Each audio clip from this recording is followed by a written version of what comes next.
శుక్లాంబరధరం విష్ణుం శశివర్ణం చతుర్భుజం ప్రసన్నవదనం ధ్యాయేత్ సర్వ విఘ్నోపశాంతయే అగజానన పద్మార్కం గజాననమహర్నిశం అనేకదం తం భక్తానాం ఏకదంతం ఉపాసమే.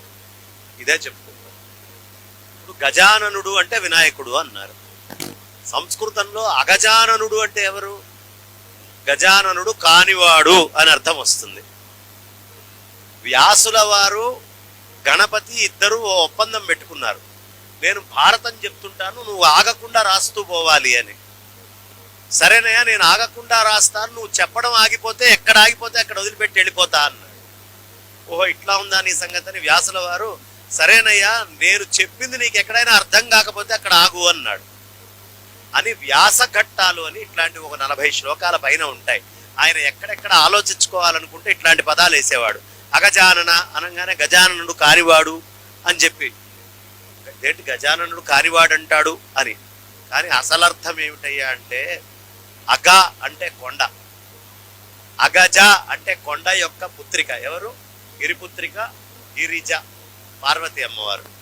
అగజ ఆనన, ఆ గిరిపుత్రిక గిరిజ యొక్క మొహము, ఆననము అంటే మొహము.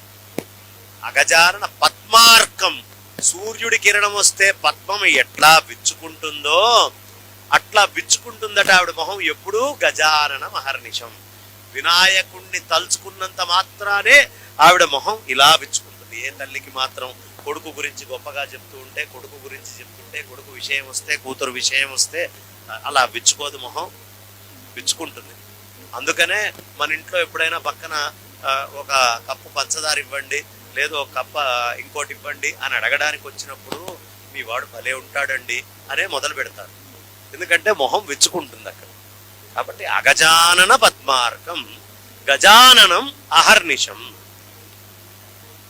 ఆయన ఎలాంటి వాడయ్యా? అనేకదం తం భక్తానం, ఎన్నో విషయాల్ని మనందరికీ అందిస్తూ ఉంటాడు. ఏ కోరికలుంటే ఆ కోరికలు భక్తులకు ఇస్తూ ఉంటాడు.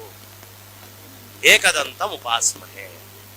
అలాంటి వాడు ఏకదంత స్వరూపుడైన వాడికి నేను నమస్కరిస్తున్నాను, అలాంటి వాడిని ఉపాసిస్తాను.